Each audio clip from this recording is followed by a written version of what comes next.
Everyone, please stand for the pledge. I'd like to call the meeting to order. Pledge allegiance to the flag of the United States of America and to the republic for which it stands, one nation, under God, indivisible, with liberty and justice for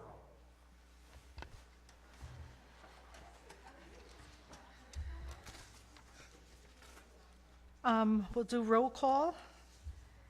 Councilman Chapman? Here. Councilman Cookingham? Here. Councilman Deegan? Here. Councilman Reifenberg? Here. And I am here also, Mary Albrecht. I'd like a motion to adopt the agenda as is. So moved. Second. All in favor? Aye. Aye. Okay, so we have a continuation of, for public comments on the proposed local law C of 2024, a local law repealing and replacing Chapter 44 for the dogs. Do I have to do a motion? I'll make a motion to Yeah, open it back okay. up for this, for the dogs. Second. All in favor? Aye. Aye. And just so anybody getting up to speak about it, the law, it's been put out there, but the law has changed a little bit. There's been little tweaks to it, so that's been put out there. That's what we're commenting on. Would anybody like to speak on it? No? Okay. So I'll make a motion to actually close the public hearing when it refers to replacing the Chapter 44 for dogs. Second. All in favor? Aye. Aye. Do you want to talk about the short-term? I'll make a motion to open up the floor for public comment for the proposed local law D of 2024, which deals with short-term rentals. Second. All in favor? Aye. And if I could just, really quick before we start, so I had brought it up, I think, 2 meetings ago to the board, that I was in contact with State Senator Hinchy's office because I had come across that she was pushing a state law that regulates short-term rentals and defines them at the state level. And looking through the proposed law, when it was sent to me, I have concerns that it might potentially limit what the town can and can't do. So just to put it out there, we're going to have the public comment on the law that we have currently that you've seen. But the county, for example, hasn't come back and commented yet. They've asked for an extension because they're trying to figure out how the state law actually affects towns. So they don't want to comment till they figure that out. And on the town side of things is we're working through the process of what we can and can't do now because of the state law. I've stated before, I think it's kind of if it ends up limiting us, I think it's an overstep from the state, but it is what it is at this point. The governor did sign it.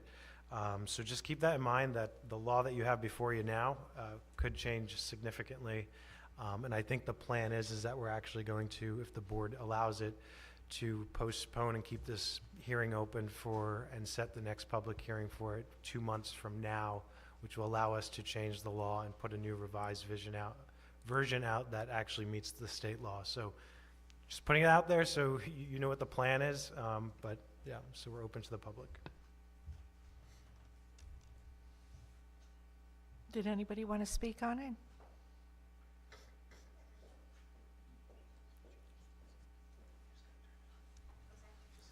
Put the button. Thank you. Got it. Can you hear me now? Excellent. Hi, everyone. I'm Michelle Fioretti from 7 Patricia Drive. I just wanted to follow up on a few items that were mentioned in last month's meeting. Just a few things I feel are worthy of the discussion. I do appreciate the due diligence in researching the impact on home and rent costs, so thank you so much for that. I did want to circle back to the discussion around hosted versus non-hosted. A comment had been made about maybe not putting any rules in place around that because folks would just choose to ignore them and operate outside of whatever rules we impose. I'd like to really reconsider that. You know, rules should be set to protect our community. If rules weren't important, why would we worry about dogs in our parks, right? And so I really do think that we should really consider the hosted versus non-hosted if this is something that the town is really considering. And I do think, then it would fall, if the town agrees to allow the Airbnbs, then the town should be responsible for enforcement. Another mention was made about floor plans not needing to be submitted or maybe not being submitted because at one point in time that floor plans were submitted for a home to be built. My previous experience, I had purchased a home in Wappingers and there had been tremendous changes done on the house, and when I moved in, I invited the town to come in and look at the house to tell me what I needed to do to make sure that it was up to code. And they explained to me that they do believe that over the lifetime of a house that things are going to change. And I think for the safety of our community, our firefighters, our first responders, I do think it would be important to have a floor plan of a rental where you've got multiple people coming and going.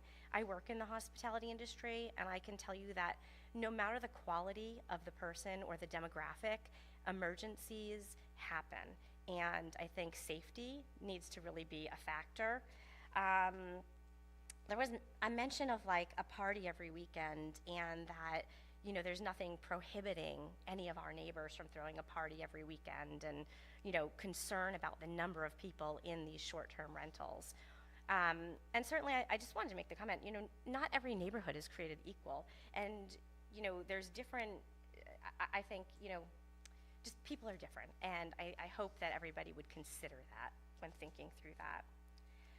It wasn't brought up at the meeting, but I did want to make mention and ask for consideration around screening. So if Airbnbs are permitted in our area, on Patricia Drive, one of our main concerns is safety. We would prefer that short-term rentals are not permitted in our neighborhood, but if they are, I would ask that the same that New York State requires of sex offenders to register, that homeowners, when renting out their homes, would need to screen any guests that would be coming into that home for sex offender status. And I think that's everything I've got right now, so thank you. Thank you. Anybody else would like to speak? You want to take that? Oh, never mind.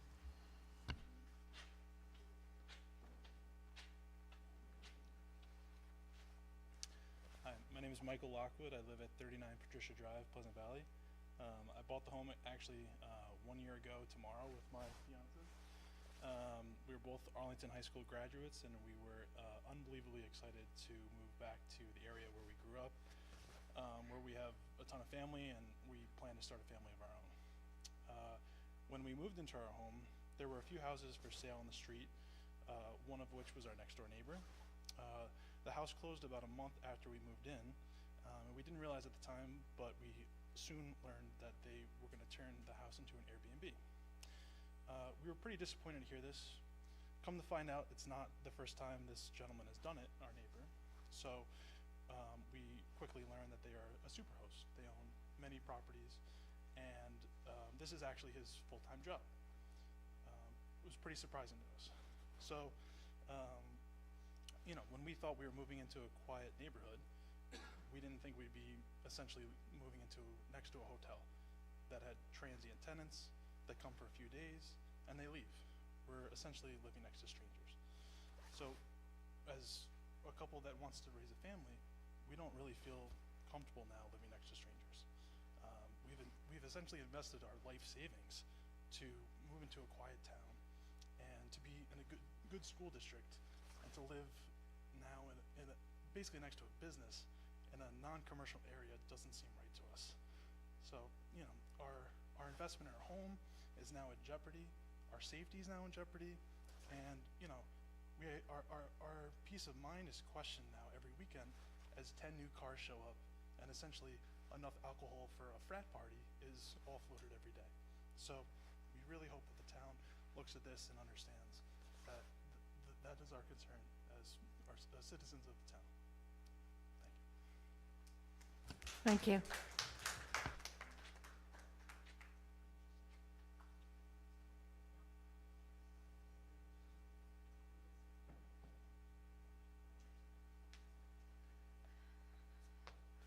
Committee 17, Patricia.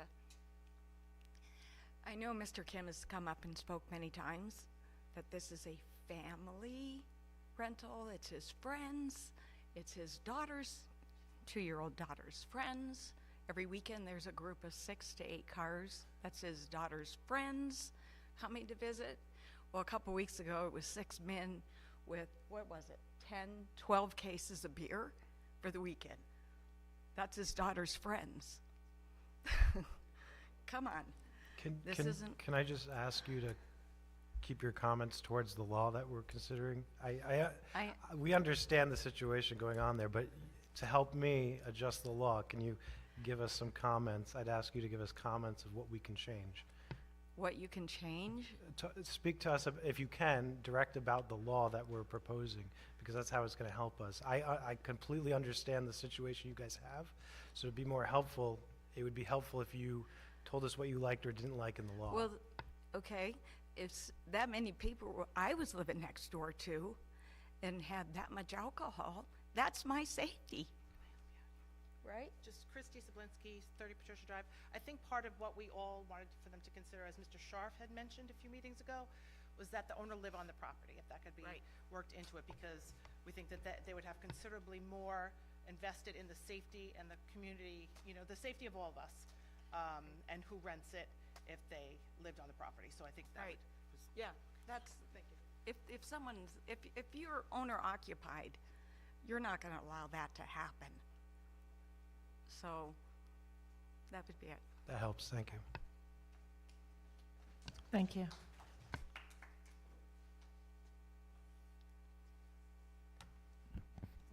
Gary Vader, Point Turnpike, Pleasant Valley. If you could, Councilman Reifenberg,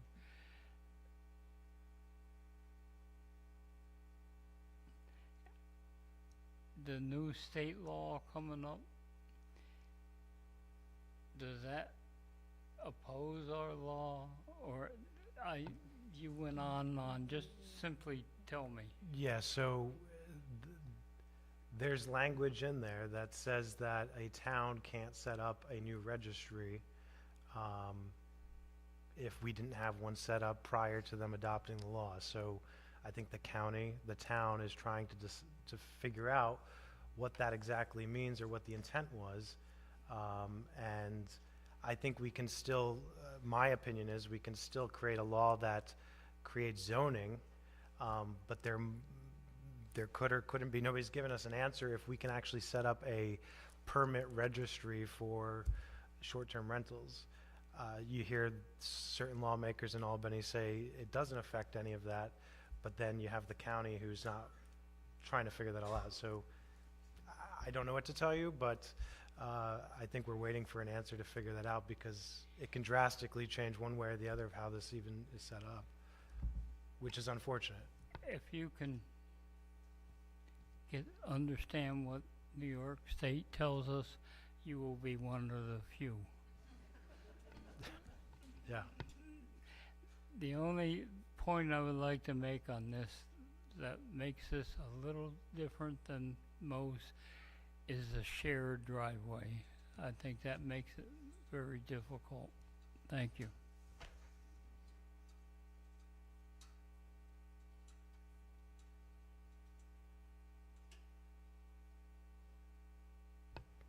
Anybody else? All right, so with that, I'll thank. I think you've heard enough from me, and I did not write this man's speech. But I think the thing that bothers me the most is the zoning or lack of zoning requirements, that this is allowed any zone, any place, anywhere, anytime. I live in an area that I researched that prohibits lodging, and this is going to change that. I think you've got several other areas in the town that the zoning is exactly the same. And I would really consider not trying to make a one-size-fits-all into every zone in the town. And you know my feelings about the private drive. It was hell week all Christmas and New Year's up at my house. And just dozens and dozens and dozens of people in my driveway, up and down the road. They just shouldn't be on a private road. It shouldn't be in any neighborhood, honestly. But thank you again, and I'm done speaking on this issue. Thank you.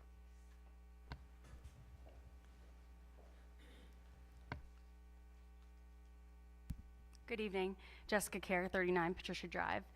As my fiance Mike mentioned, tomorrow's a big day for us. It's 1 year in the house. I had the pleasure of growing up in Arlington School District, and so did Mike. Just happenstance that we ended up together.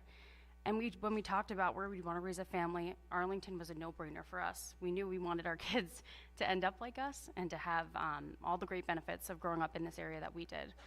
The fresh air, the parks, all the wonderful things that make Dutchess County what it is. When we picked our house, one of our major contributing factors was the neighborhood. We had heard far and wide that Patricia Drive was a place like no other, that your neighbors look out for you, that everybody knows each other, people know our names. And really quickly, in the cold of January last year, we realized that firsthand. People stopped us to introduce themselves, to ask what they can do, to find out who we are and make sure that, you know, we're of good stock to join the neighborhood. It exceeded our expectations in the first week of living there, and it factored so heavily into our decision.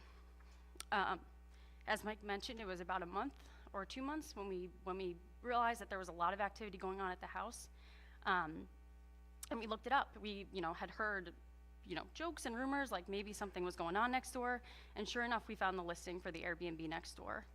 And to say that our hearts dropped would be an understatement. It just felt so out of line with what we chose, what we picked, what we invested all of our life savings in Pleasant Valley. We feel so lucky to be in the neighborhood that we're in, but we definitely did not sign up to have a carousel of people we do not know in and out every single weekend. As she just mentioned, Christmas, New Year's, Thanksgiving, last weekend, the weekend before, it's all kinds of cars from all over. Tons of different license plates. There's people all over, people outside the house. Our driveways are very, very close together. We're directly next door to the Airbnb, and we see all kinds of people coming in and out. And, personally, I've met Gene Kim once. I've seen him once, and I live next door. I'm there all the time. So I think to your point about what we can do about the law, I think owner-occupied would be a great first step. It would make a big difference if we knew that somebody was responsible for the house and cared about the neighborhood that they chose to invest in like we do.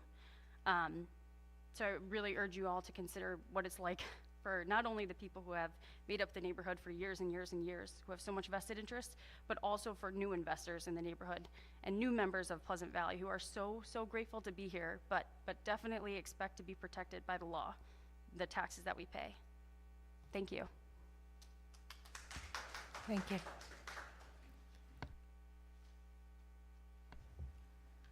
Anyone else? I'll make a motion to adjourn the public hearing to March 17th, 2025 at 7:05 PM. Second. All in favor? Aye. I'll make a motion to continue the public hearing for the update to the Code of Ethics. Second. All in favor? Aye.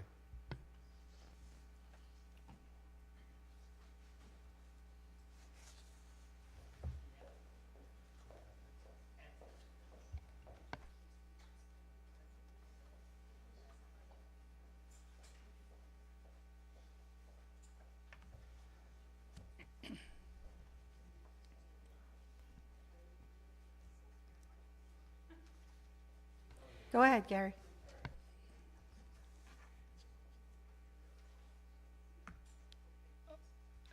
I read through the Gary Vader Salt Point Turnpike, Pleasant Valley.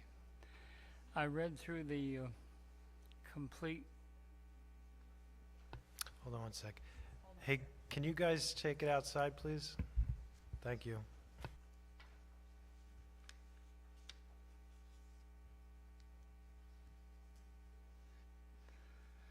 Thank you. I read through this. I really think it needs to be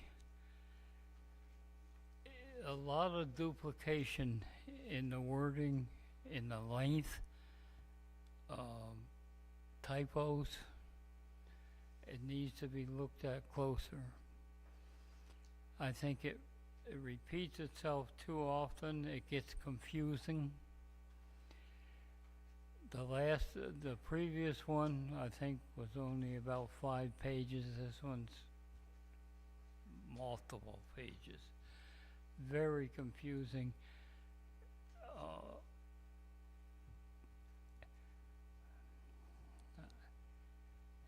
I think,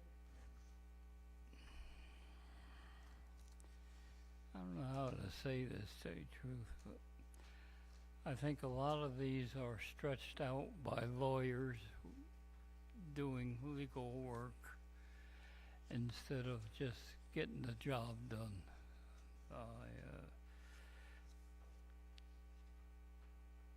I was chairman of that board on 3 different occasions, and I would find it very difficult to follow this law right now. One section, for example, and I'd have to read it again because it was hard. One part of it says you can't give anything that would be a influence. And another part says up to $75. Which is it? But there are a number of cases like that in the way it's written. Thank you.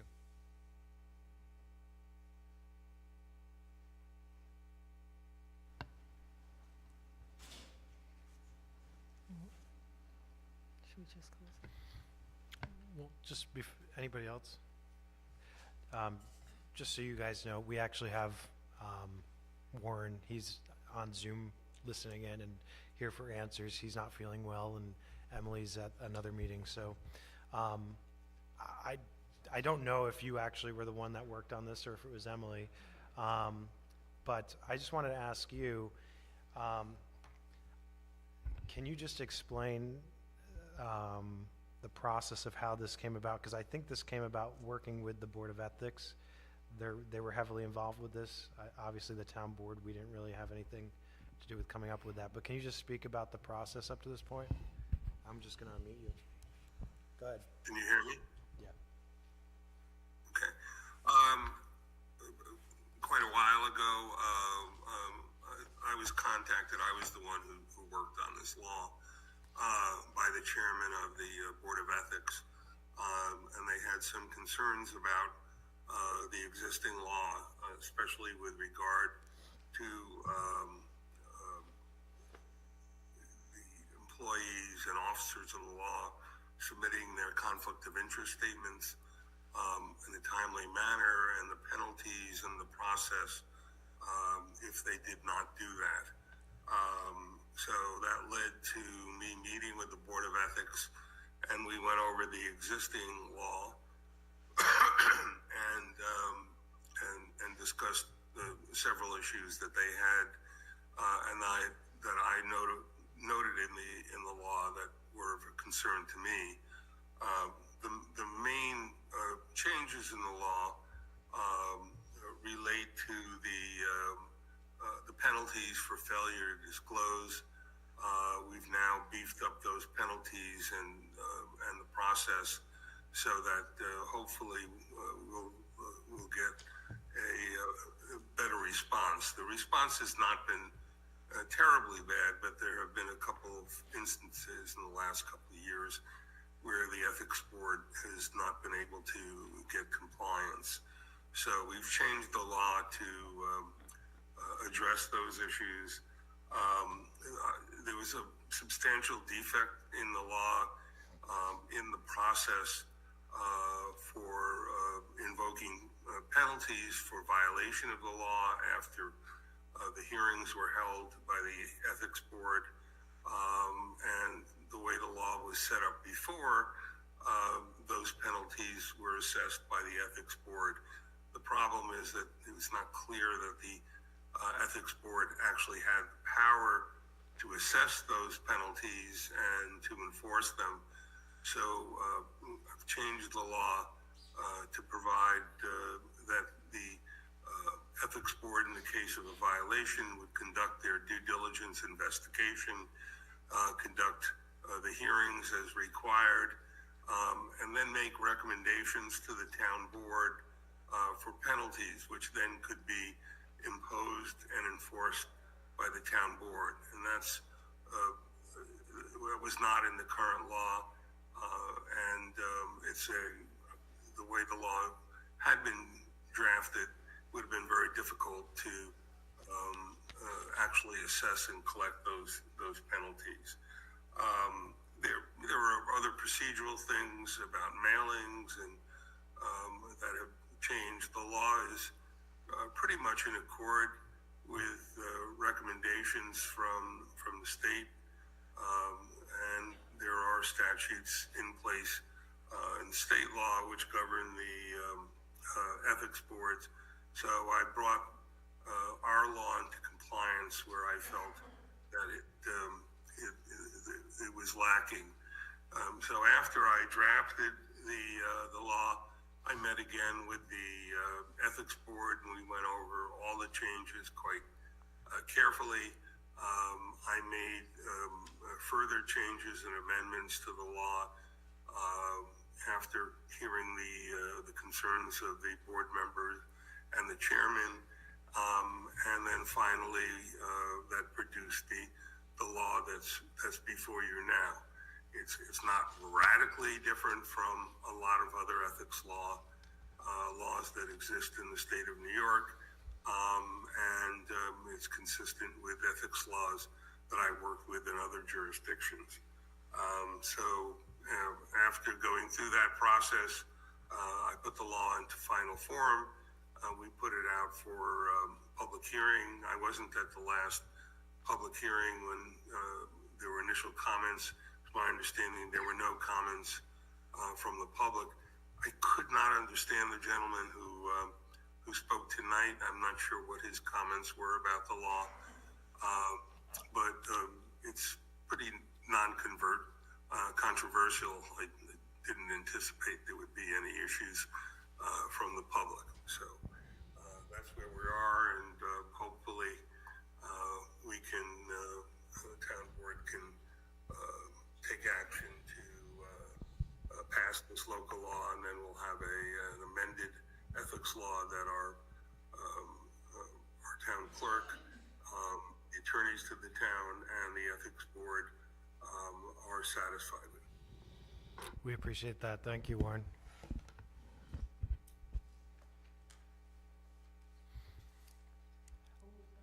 That's Warren. He's our town attorney. Yeah, he's normally up here, but he's sick. I'll make a motion to close the public hearing for this. Second. All in favor? Aye. Okay. Correspondence, all official correspondence is on file in the town clerk's office. We have no presentations. I'd like a motion to open the public portion of the meeting for agenda items only. So moved. Second. All in favor? Aye.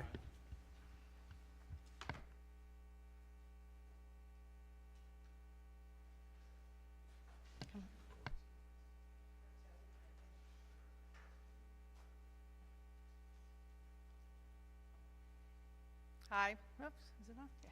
Hi, Mary Meyer, Clark Heights. I'm just here asking, John's here talking about the roll-off. And I just wanted to see if we were going to revisit. I'm all for buying this new truck. I know a few years ago when we were talked about hauling our own garbage and Royal calling it, that I know that buying a new truck over the course of the years that it would pay for itself. But I also wanted to see if we had ever, how is the transfer station running these days? It's been several years since we went through we increased the price of a bag of garbage and all that transpired. Are we still running in a deficit? I know that you guys can't answer that question, but I'm just wondering how the transfer station is running ever since we started hauling the garbage ourselves. Is my first question, and would we ever revisit the idea of a scale? As John and I were talking earlier, of course we pay to haul the garbage away, but by pound. but it comes in not by pound, which is not equal, of course. I know as a town we can't make money on our transfer station, but we should at least be running equal. I think a scale would probably help with that. But that's just my questions and concerns about that. Thank you.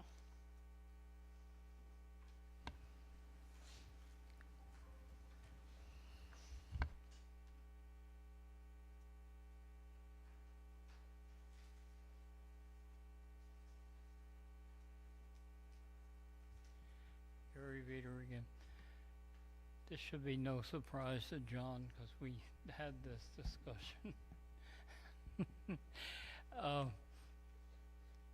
I think we agree that the truck we're using now is hard. You can't get parts, etc. We agree on that. I disagree with John, not vehemently, but I disagree. I think for the use that it gets and the mileage used, a used truck would be the better choice.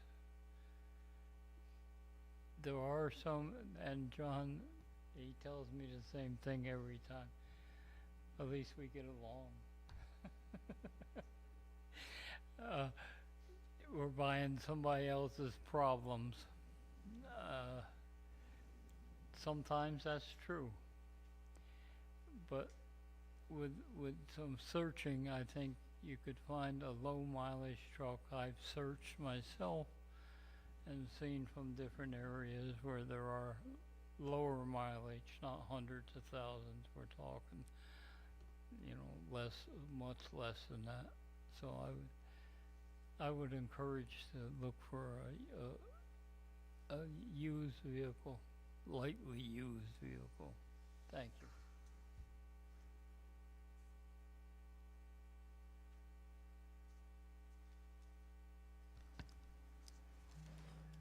Okay, not seeing anybody else wanting to make a comment, I'd like to close the open portion of the meeting. So moved.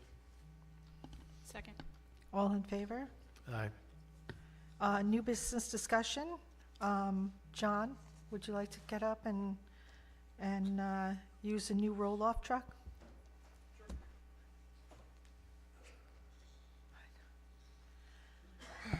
How's everybody doing tonight? So I'll apologize. Usually when I come up to the board about a new vehicle, you guys usually all have copies of everything in your thing. I apologize you don't tonight. It's been tough trying to get all the numbers together on short notice, so I do apologize. I will get copies to everybody. I can either email them or print out hard copies for you.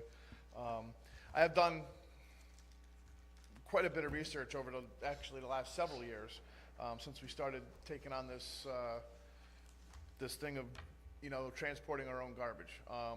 And I did tell the board 5 years ago when we started that we'd be lucky to get 4 or 5 years out of the roll-off we have, and unfortunately here we are.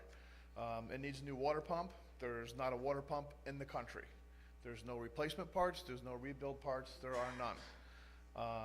We have problems with the dashboard as well. The instrument cluster, only about half of it works, and it's not always the good half that we need. At this point, we have to put a mileage counter. We have a mileage counter installed on the rear hub so we can keep track of the mileage on the vehicle because the odometer doesn't work. So there's several problems, and unfortunately, none of it can be fixed.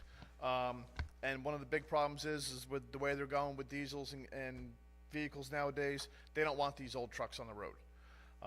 And anybody who's not aware, I know Mr. Veter is aware, our current garbage truck is in 1992.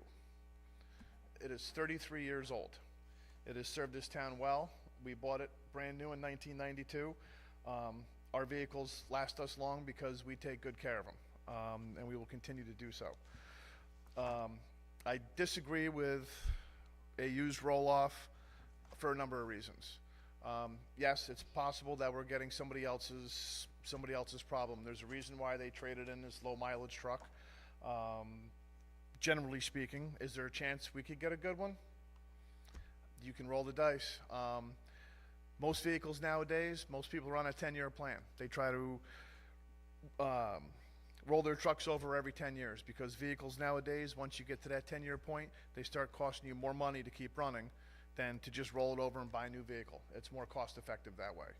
So the brand new roll-off I'm looking at, I have found one that is actually set up and ready to go that we could essentially write a check for and buy tomorrow. And the cost of that truck is $286,268.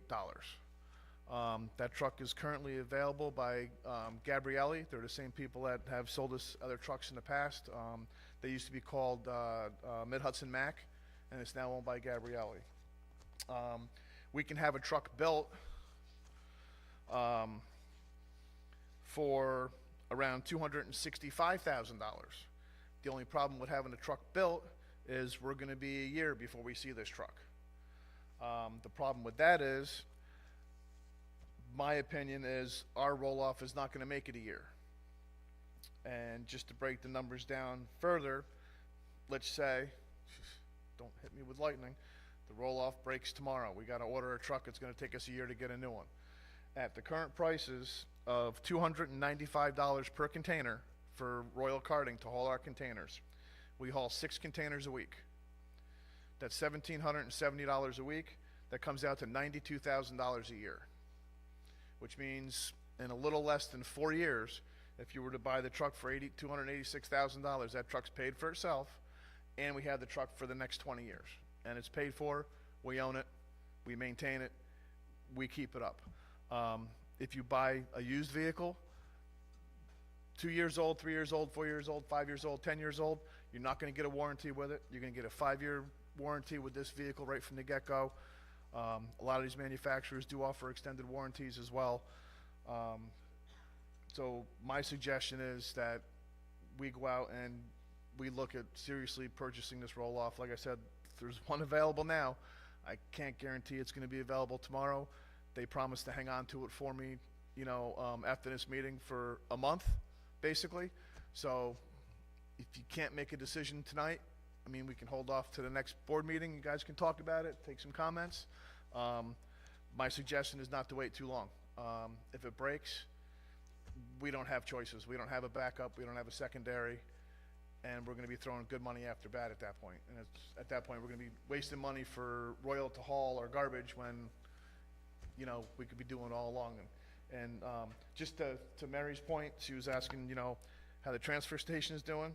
Right now, we're saving about $90,000 a year by hauling our own garbage. So that's pretty good. And that could come up and bite us in the rear end really quick if we don't do something. And now we're at that point, unfortunately. Thanks, John. Do you recall the unit that we have now that's about to die? Is that 4 years old? 5 years old? No, the roll-off we have now, no, it's 1992. It's 33 years old. I thought there was another one that we had purchased. So that's 33 years. No, last year, I think what you're thinking of is last year I had 2 of my heavy trucks went down, and we did an emergency purchase on a used vehicle as a backup plow truck, we paid like $70,000 for that one, and we've kind of been working on it since we've had it. It works, but it's it's a used truck, so it is what it is. And the used vehicles today, even if you go back 5 or 8 years, they're not like the used vehicles were way back when, where you could buy a 1950 or 60-year-old vehicle and jump right in there and fix it. They're all computers, they're all electronics. Now all the diesels are all this deaf stuff, and this is just not stuff you want to deal with when it's used. It's a headache when it's brand new. It's a headache. Hey, John, like Mr. Vita said, with getting a used one, and like you were just saying, they don't certify anything that's over 3-5 years, so you're not going to get a warranty, powertrain, electronics, everything else, right? And that's the problem. If we buy it brand new, the company will stand behind it for at least the first 5 years. You can get extended warranties. That'll usually go out to sometimes 7 to 8 years. It depends. Some places don't do it. Gabrielli's pretty decent. They got a pretty good track record. It's really we have 3 options. The one I'm not going to mention because it's political suicide. The other one is we have Royal start hauling our garbage for $90,000 a year, or we buy a new roll-off. Correct. That basically we're, And in 3 years, we'd have it paid off. and within ready to go 3, for Royal. so here's the other thing, and I'll make sure the board gets copies of this. So I had Gabrielli break it down for me. We can do a lease option. At the end of the day, yes, it's more expensive, but that means we don't have to shell out, almost $300,000 right away. So if we did a 5-year lease payment, our payments would be $65,860.32 a year, which would bring the cost of the truck to a little over $329,000 at the end of the day. Means we wouldn't have to shell out the whole nut right away. There's a 3-year lease program, which would be $104,331.64, which would bring the price of the truck to almost $313,000. And then there's a 4-year plan where we could do $80,305.14, which brings it up to a little over $321,000. So if you weigh the idea of maybe paying Royal $90,000 a year to maybe paying a lease over the course of 3 or 4 or 5 years, it's not such a big nut to crack at that point. You're not writing a check for, over $250,000 right away. You can kind of break it up. It's a little easier to budget it that way. So I'll make sure the town board gets copies of all this information. I can either email it or print out hard copies. So any other questions on the roll-off? The warranty they have for 5 years, what does that cover? From the front bumper to the back bumper and everything in between, with the exception of like windshield wipers and tire wear and brake wear and stuff like that. It's drivetrain, it's all the mechanics, it's the hydraulics, everything that has to do that make that truck go down the road, transmission. And it's parts and labor? It's parts and labor. Like I said, the only thing it doesn't cover is wearables. Windshield wipers.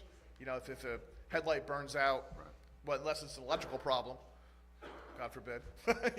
But the wearable stuff is not covered. Can you also get us a price on the Extended if they have one? Yes. Okay. So I have 2 questions for you. The first one is, can you just give us, between now and the next meeting, I know you have a bunch of stuff to send over, but can you just, so I have numbers of, like, if you find a 2-year-old truck, 3-year-old truck? I have found. I'm sure I can send a bunch of them. Can you just send those over so I have in my head how much, because I have no idea.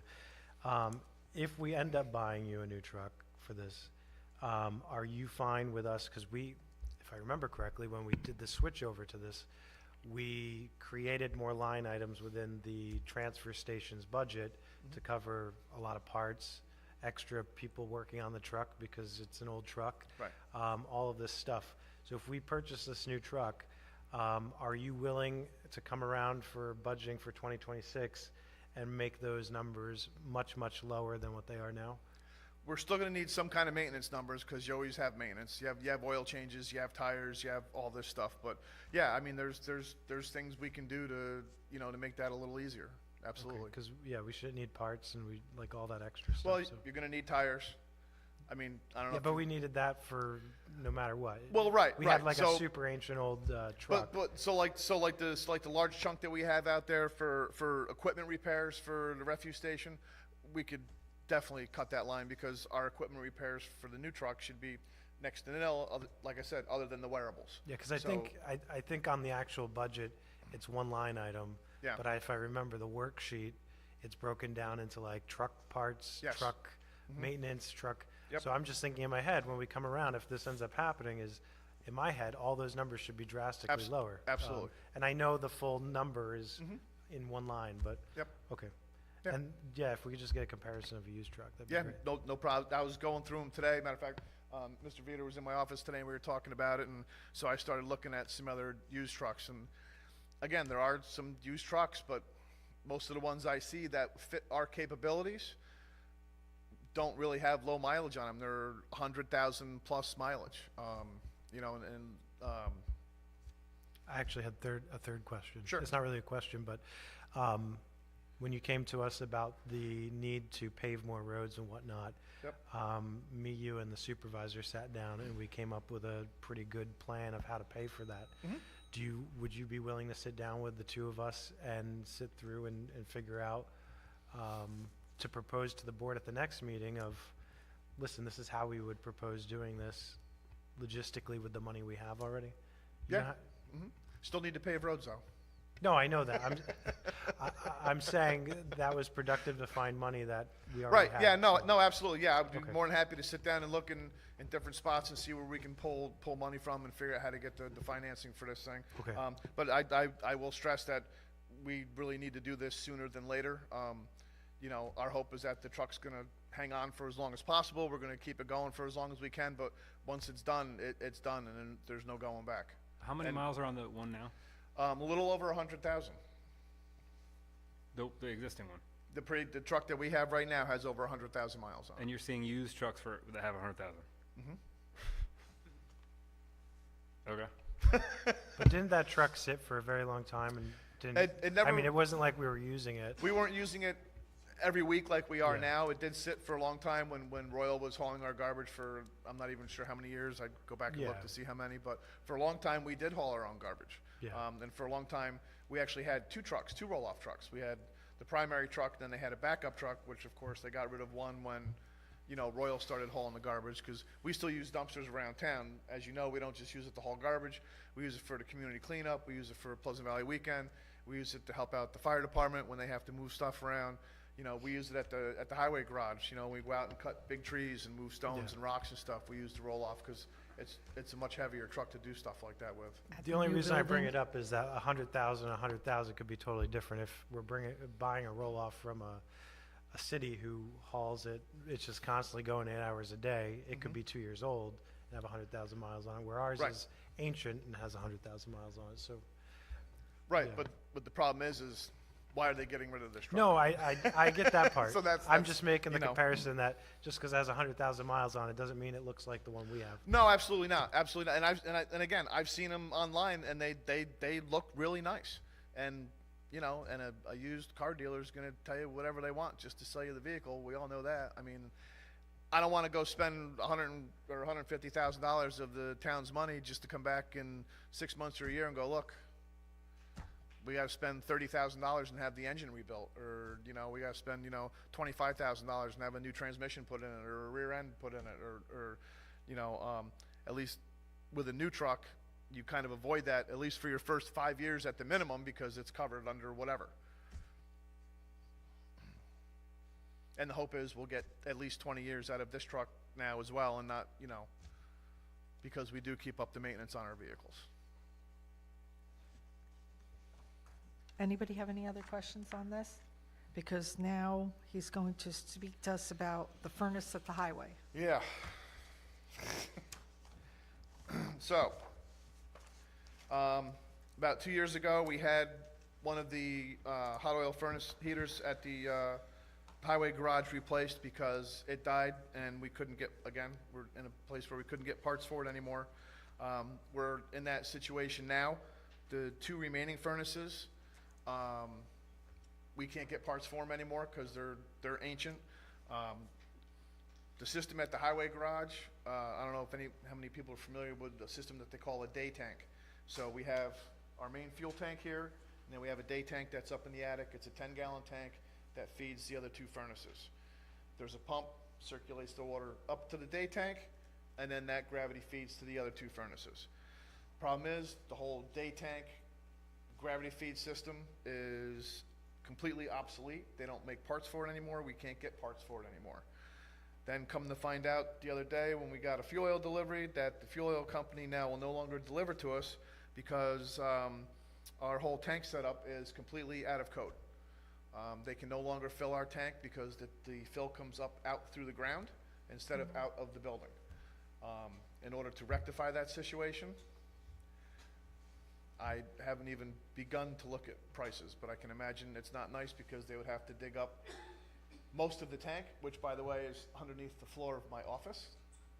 Just for anybody who doesn't know that, it's a 1,000-gallon tank and it's underneath the entryway and part of my office in the building. So a better solution is, 2 years ago, Redemption Mechanical came in and they replaced one of the hot oil heaters that we couldn't do with natural gas, forced air natural gas heater that is in there now. I'd like to take the other two hot oil heater, keep calling them hot oil, the oil heaters out that are in there now, because we're not gonna be able to do anything with them shortly, and put in one more of the heaters that Redemption had put in. It's a 200,000 BTU, I forget what the make was. I have Redemption right here. It was a Resnor? Yeah, Resnor. Yeah, Resnor heater, that we have in the one side of the highway garage now. Before, when it took two hot oil furnaces to heat that section, this one heater now heats that whole section by itself. I'm asking to replace the one that heats the other side, actually the other two that heat the other side, with this one, with another one of these heaters. I have a couple of quotes. I have one from Redemption, one from Fox Air. They really didn't give me the quote I asked for. I asked them to narrow their quote down, and they didn't really. And the other one is from American Heating and Cooling. American Heating and Cooling came in at $21,000 for basically the same, for the Resnor 200,000 BTU forced hot air heater. Fox Air seems hell-bent on replacing both those oil furnaces, which I do not need. I just need them both taken out and only one of the furnaces actually replaced. But they came in at $26,500. And Redemption Mechanical, for the same 200,000 BTU Resnor heater, came in at $16,500. And that includes the removal of the other two oil furnaces. Yeah, I mean, the building's 80 years old. I think the furnaces are probably pretty close to that. I don't know how old they are, but again, getting parts for it, they're not available. And the other good thing, I had spoken to the supervisor about it. Hopefully sometime in the future down the road, when we talk about a new building, these heaters can go to the new building. So we're not going to be throwing good money after bad. We're not going to be wasting money. These are something that can go down the road. So hopefully in however many years, these heaters will still be able to move to another building. Natural gas is there, so that wouldn't even be an issue. Go ahead. So I remember this pretty well from last time, and I remember the same situation played out with the quotes. I'm just throwing this out there. Sure. Would you be open to us as a town just purchasing the heater ourselves and then paying a company to come in and install it? Because the only reason I say that is these heaters I could buy for $2,500, and I could hire somebody to come in and install it. I remember being kind of disappointed that we hired the person last time to do it for the cost that we spent. But it was kind of a different thing because we needed it. Yeah, it was an emergency. It was an emergency. Right. So we have the time. I know not tons of time, but Right. We probably have about 3 weeks because that's when we'll run out of fuel oil. we'll see. This is I have no more heat in the one side of the building, and because because we got the wall that separates the two different sections of the garage. So yeah, that's So one this is- side where we. microphone. No, but it's the side where we park the water. It's the side where we park the water truck. So I get that all of a sudden we need this, but I'm not against it. I'm not against it. Councilman. So here's my concern. My concern is that we buy the same exact heater that we have now, only because again, Well, I that's- try to look forward in the future. We can reuse it for another So are they quoting the same heater we have up there now? same exact heater that's there now. Yeah, so I'm looking at a whole bunch of them right now that Okay. range from $2,000, $1,789, $2,500. I mean, I felt like we got ripped off last time after it was all said and done. And if it's not a dire emergency that needs to happen tomorrow, Yeah, I have no problem if that's the avenue you want to take. I don't know what the rest of the board thinks, but I'll give you an But keep in mind is that this quote also includes taking down and removal of the other two furnaces. So that's all will have to be part of whoever can come in and do understand that that. as well. So Yeah, and I'm okay with that. Yeah, and I'll help you. I'll do whatever. I mean, whatever But like the generator up at the new town hall, I mean, like we're purchasing that right now. We're saving probably like a 30 to 40% markup on that. Right, and I get that, and And that's, you know, so- I'm all for that. Okay. Or this natural gas or is this propane? It's, natural gas. We have natural gas You run have to the natural highway, gas yep. there. Yep. Okay, that's why I just double. Yep. And we did the checks on the lines and made sure that the, you know, that the line coming into the building could handle the extra, you know, the extra BTUs and all that stuff, so that shouldn't be a problem. The other thing is Fox Air. I know I went through this with Fox Air last time, We both did. but we really need a quote from them for just one. I've sent them like And- 4 emails and left voicemails, and I'm like, look, I need you just to give me the quote on the one unit, and Because they it's are- crickets, not even answer back. I mean, they are a lot cheaper. I mean, to do everything for one, they only want 13,000 apiece. So their Right. quote is a lot higher, but it's because they're giving you a quoting two. quote for two. Right. But even the supervisor tried to reach him, and they never even reached back to her, so I don't know. I don't know why, it just seems, you know, but again, like you said, Councilman, we had the same problem last time that, here we I are remember again. going around in circles about this. Yeah, exactly. So do you need anything from the board tonight, or are we? Well, I don't need anything from the board tonight, if you're gonna look at the option of doing, you know, trying to purchase it ourselves. Can I help you with that? Absolutely. So you don't have to, okay. Yeah, no, that's fine. The one thing that, that I was told from speaking to, both Redemption and American is that if you did make a decision tonight, within, you know, a week to 10 days, they could have the equipment, they could have the job scheduled and done, so, just so you have a time frame. But again, we have, with the current temperatures, about 3 weeks of fuel oil left in the tank. I mean, I'll stick it tomorrow and get a good level, and that'll give me a better idea of, you know, closer to how much time, but, we just took 600 gallons in last week, you know. Is there any way you could contact these people tomorrow and get quotes of just installing and removing and all that stuff, just labor? Sure. And then, Yeah.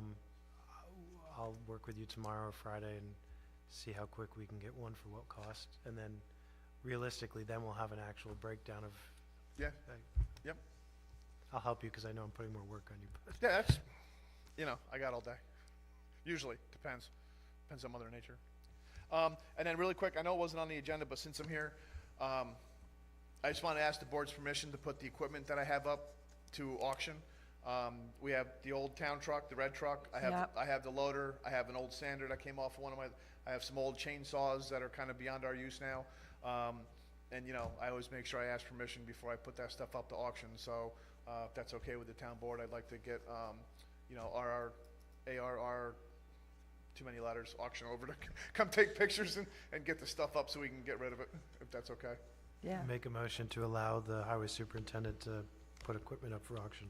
Thank you. And Second. I'll email a list. All in favor? Aye. Aye. And I'll email a list like I do every year to you guys, so you know what I'm doing. Right. Okay, Thank you. thank you. Okay, not really. Sorry. With the,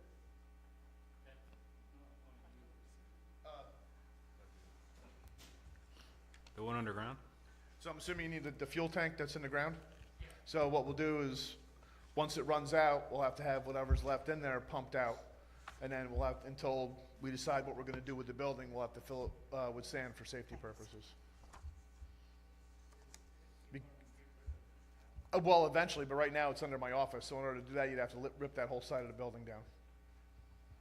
So right now, what we do is we would pump it out, we would make sure it was safe, you know, vapor-free, and then we would fill with sand to make sure that it was safe. okay. I'm sorry? We gotta move on here. Without having been able to, you can't see it, it's completely in the ground. Oh, yeah, yeah, so I'm assuming it's a good tank?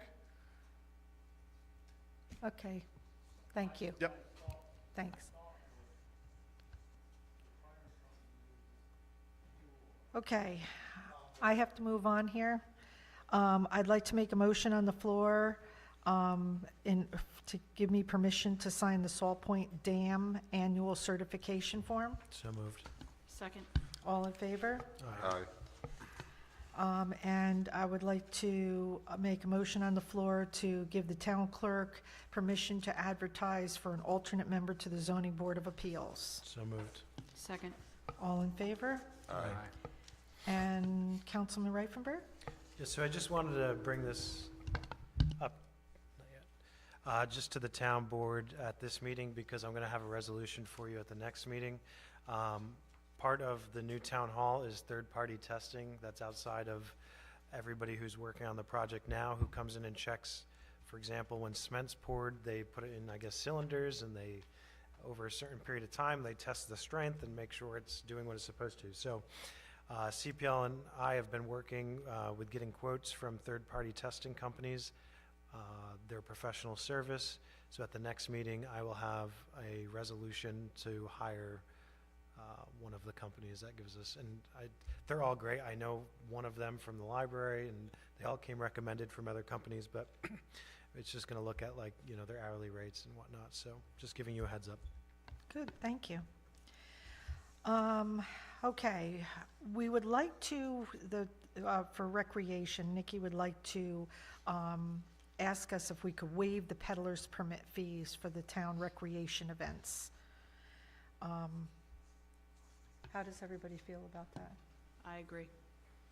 So the only, and I think I brought this up with the basketball, is I just want to make sure of how the process is of picking these folks. If we're going to do that, I'm fine with it, I support it, but I think it should be put on the website that it's open to any Pleasant Valley company that wants to apply to serve at these, because what I don't want to happen is it's the same group of people and the same companies getting every single rec event, and other companies going, well, how did they get that and we didn't? So I'm fine with this if there's some process to rotate out Pleasant Valley companies.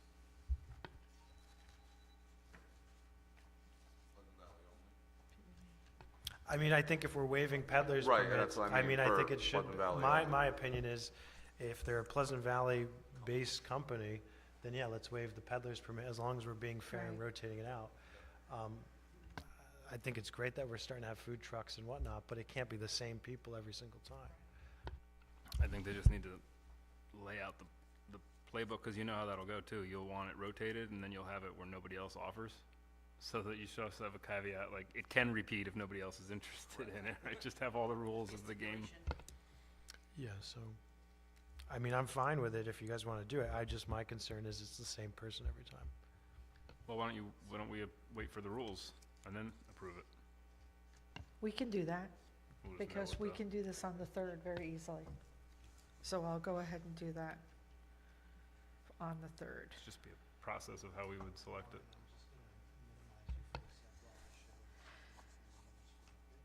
And our next discussion is for old business, for the town hall construction. Councilman Reifenberg is going to give an update. Okay, this is your time to shine, Mr. Deegan. All right, let me see if I can actually get this to work. All right, I understand this one's gonna be hard to see, but, so, I think tomorrow is technically exactly 2 weeks of contractors actually being on site and working. So we're not actually at the 2-week mark of folks being in the new town hall, but it's been over 2 weeks since we did our kickoff. A lot's happened. I've started this thing where I'm going to make an update every week on the website so people can kind of follow along. I'm just putting this up here for anybody watching at home that's not familiar with the layout. But basically, it's 2 floors. The first floor is mostly meeting space. You have the courtroom, and then the meeting room that we're sitting in now, plus the court clerks. And then on the second floor, you have all of the town offices, a training/meeting room that can be used for small gatherings, all up on the second floor. So that's all that's there for. So they started by, obviously the first part of all this is demolition, so they've been taking and working pretty fast, all 4 trades. I'm just going to pull this up. All right, so what you're looking at now is the first floor. If you ever went up to the building before its construction started. There was a bunch of storefronts, and there was walls and a whole bunch of structures that were built by each tenant. So at this point, the way that the plan was designed is that there was only actually one wall that was to remain on the first floor, and you could see that in the distance there. Everything else has been taken out and demolished. They went through and taken all the HVAC equipment, the piping, plumbing, all of that has been removed. The flooring, each one had a different, either carpeting or tiling or 3 different types of things once they started doing it. So they made a lot of progress in the last 2 weeks, getting rid of all the first floor stuff. This is facing the other direction, so this would be standing in the new meeting room, facing towards the court side. You can see in the far distance there is a staircase that was always there that went up to the second floor. It was actually capped off at some point with the previous owners. The contractors have actually opened it up to gain access to the second floor so they can move inside the building without having to go outside and go to the second floor from the back. That's going to end up coming out at some point when they get to that area, but for now, the stairs are there. But you can see the whole first floor demolition-wise is pretty much almost done. This week, earlier this week, they started laying out, you can see the orange marks on the ground. They started laying out where they have to saw cut concrete up to lay all the plumbing for the new bathrooms and all the drains and stuff like that. So next Monday, they're going to start cutting all of that area out, and then they'll start laying that out. They also had the folks who lay out the walls. You can't see it in this picture, but if you go in on the first floor, all of the walls are laid out. They engraved it into the ground, the concrete there. So they've done a lot on the first floor. Up on the second floor, a lot of the existing walls are remaining. That was kind of planned out to save on cost. This is just showing an area where I don't even know what was here at one point, but they're starting to take some of the walls out for the bathroom area for the men's room and women's room on the second floor. You can see they've been pretty busy. This is the top part of the staircase. This will be, that staircase won't be there when the building's done, but this will be kind of the storage files room on the second floor. And you're kind of looking down towards where the rec offices will be, the break room, the bookkeeper's office, and that's on the forward portion of the second floor. What you're looking at here is you're kind of standing in probably the bookkeeper's office facing the building planning zoning office, and then it comes around to the town clerk's office. In the middle here will be the elevator and the stairwell coming up from the first floor, and then the main lobby and entryway will be over here. They've taken a lot of walls down. It's a lot more open now. This is all kind of closed off. So this is just kind of showing you. This will be the main entry door into the new town offices, into like a foyer area. The assessor's office will be off to the left there. So these are just progress pictures of kind of what they've been up to. So now they're on the second floor doing a lot of demo. They're pretty much done up there as well. If you could see, they've taken out all the HVAC equipment.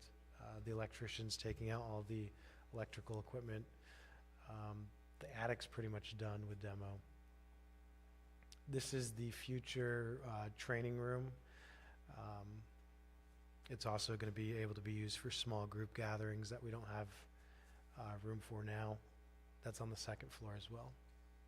If you drove by it today, they started taking down the front awning, so that entire awning there is gone. It's not gone yet, but it's not part of the new building. Also, the 2 peaks that are there offset from center, those are going as well. They're not doing that yet, but they started removing this front awning today. One of our concerns, and an unknown, was this block. Our concerns was that whoever built this building, this was kind of inaccessible when we were planning this all out. There'll be a nice stucco finish that was planned to go here to kind of make this look nice, but we were concerned that this wasn't put up, you know, in the best of shape, because they knew it would be covered the whole time, but they did a nice job, so we're very happy with that. Overall, that's all I have for pictures, I think. Yeah, that's all I have for pictures. So you can go back to just the regular meeting. Thank you. Overall, it's been a crazy 2 weeks. There's been, we were very nervous about the demo portion of this because obviously once you start tearing stuff up, things start becoming noticed. Knock on wood, so far we've made it through all this demo and we've combated any change orders that the contractors were pushing on us. We had some really good specifications and plans that benefit the owner pretty well. And it's held up so far. But we're just moving forward. There is one question that came up, and that's the slab, the concrete slab on the first floor. It was planned to be 4 inches wide or thick. In one area where they took plumbing out, it's ranges between 4 and 6 inches, but we think they kind of built it up when they put the plumbing in place. But Phil is going out there tomorrow to meet with the general contractor. They're going to drill sample holes because the general contractor is looking for a potential change order saying the whole slab is 6 inches thick. So we've been pretty proactive with trying to keep ahead of them, but they're all doing a good job. So does anybody have any questions from the board as well? No, but Michael was nice enough to bring me there yesterday, and it's just amazing the amount of work that has been done in under 2 weeks. So Phil is really keeping on them, Michael's keeping on them, and it looks big. It looks really big inside because it's so open right now. And I But think it's gonna be great. Yeah, and a lot of people had concerns of like the structural build of the Yeah. building, and there was a lot of stuff going around that it floods and they have all this crazy stuff. Now that we're down to the bare bones of the building, it was nicely built, so it wasn't thrown together or whatnot. So I think at the end of the day, we're gonna have a nice product for the best cost for the town, so. Thank you. Good job, Mike. Councilman Reifenberg. Okay, we'll go on to the resolutions. I'd like a motion for Resolution 155 of 2025, resolution authorizing attendance at the 2025 Annual Association of Towns meeting. So moved. Second. All in favor? Aye. And I would like a motion for Resolution 156 of 2025, a resolution to adopt proposed local law C of 2025, a local law repealing and replacing Chapter 44 dogs. So moved. Second. So I have All a- in favor? I have a Oh. question on this. Go ahead. So we had the hearing, right? We had all the questions, so I understand the law, I understand the wording that we put into it, but what will this end up meaning? So what are we, because I think people are gonna have a lot of questions, that what are we approving right now with this? So we made the changes since the first public hearing. We had it at the last meeting, we all had this, and then we had the public hearing tonight with the new language for the residents. And now we're basically making it into code. I think the next step logically is for the town to continue discussions and figure out where we want to allow dogs, as the new law would allow us via just a resolution to decide that. Okay, so I just wanted to confirm that we have some flexibility to kind of massage and figure out the best path forward. Yeah, So the we- new law allows just by resolution figuring out where it is. That was one of the changes from the last Got it. rendition of it. All in favor? Aye. I'd like a motion for 157 of 2025, reappointment of member to Zoning Board of Appeals. So moved. Second. All in favor? Aye. I'd like a motion for 158 of 2025, amending the 2024 general fund budget. So moved. Second. All in favor? Aye. I'd like a motion for 159 of 2025, amending 2024 general fund budget for planning escrow. So moved. Second. All in favor? Aye.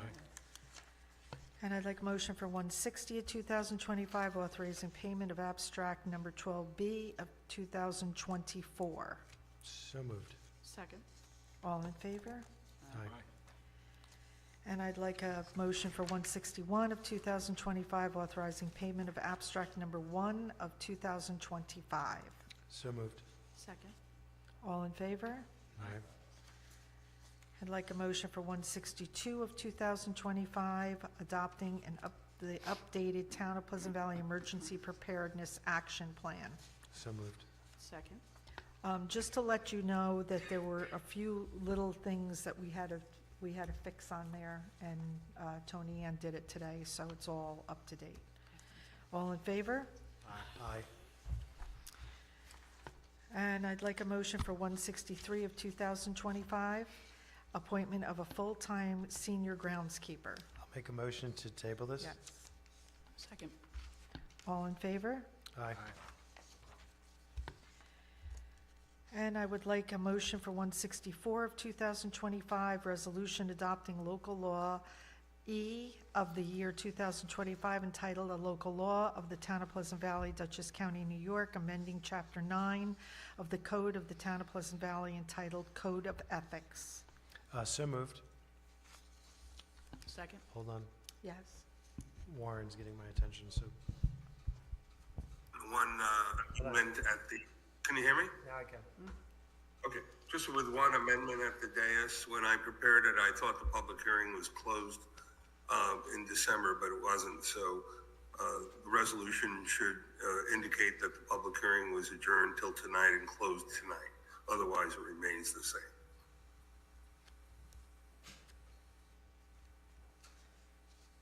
So it was closed tonight. Okay.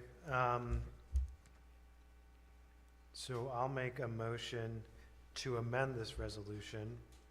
1, 2, 3, 4, 5, 6, 7, 8. So the seventh paragraph will delete the phrase "on the same date," and it will say "and close the public hearing on January 22nd." So that motion is to amend this resolution. Second. All in favor? Aye. And then we have to approve the resolution. Did I have a first and a second? Okay, all in favor to approve? Aye.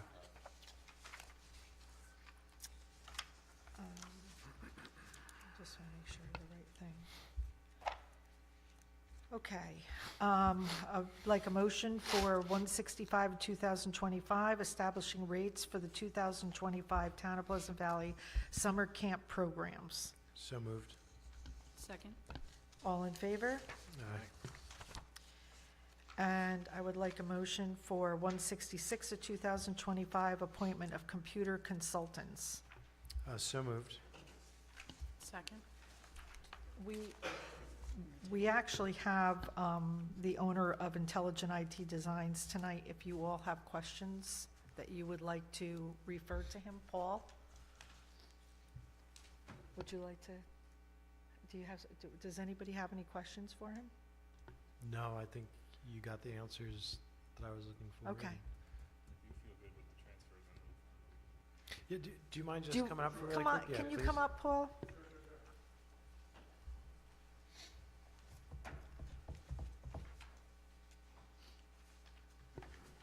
Can Just you hit the push the button. button there, on the button? That's it. Thank you. So I just want to make sure, so one of my concerns is that we have all the technology and the servers and the Wi-Fi and the routers and stuff here. Transitioning all of this to the new town hall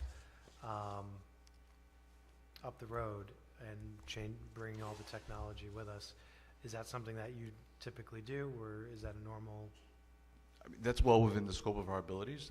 It'll require some planning, but Okay. it's definitely doable. for And is sure. that covered? Is that covered, or is your contract paying, is it like a monthly contract or It's a monthly agreement, correct. monthly? So would that be covered under your monthly? The move is not, The move, it's not? correct. What about the coordination up to the move, like having conversations of what the plan is and, That's fine, we can have that, we can cover that. okay, You would probably like to meet with him up there, Yeah, right? we'll meet, yeah. Yeah, yeah. thank you. Absolutely. Jen, do Thank you have you. any questions? No? Okay, all in favor? Aye. Aye. Okay. There are no items for special consideration. I'd like to have a motion to open the public comment section for non-agenda items only. So moved. Second. All in favor? Aye.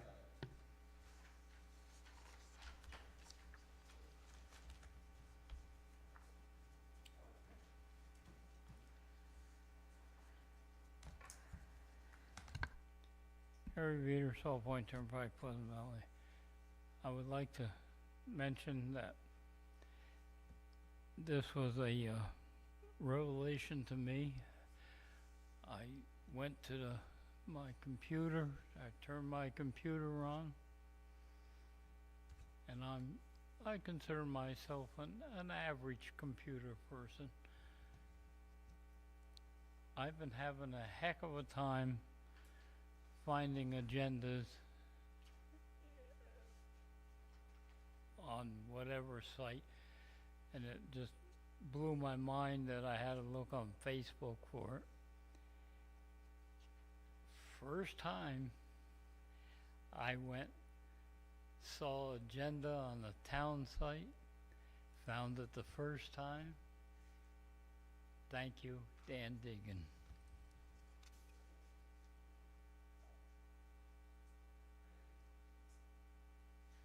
Anyone else like to speak?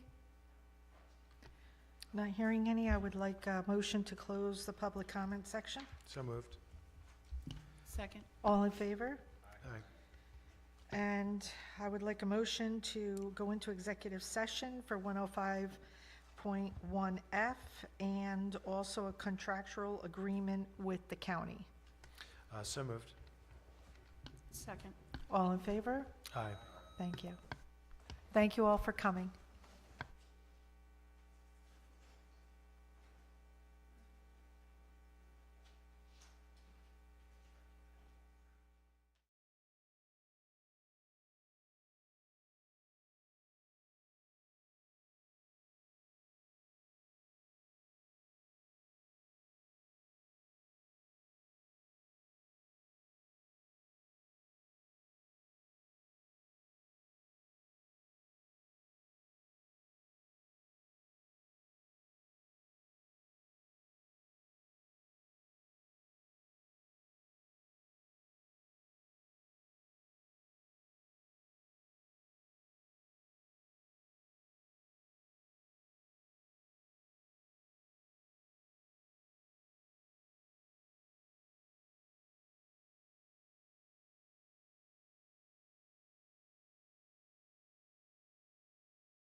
I make a motion to come out of executive session at 9:08. Second. All in favor? Aye. I make a motion to untable Resolution 163 of 2025, the appointment of full-time senior groundskeeper. Second. All in favor? Aye. I make a motion to amend Resolution 163 of 2025 to fill in the blank that the town board hereby appoints Todd Emsley and to be effective on January 23rd of 2025. Second. All in favor? Aye. And I make a motion that we approve this resolution as amended. Second. All in favor? Aye. I make a motion that we adjourn this meeting. Second. All in favor? Aye.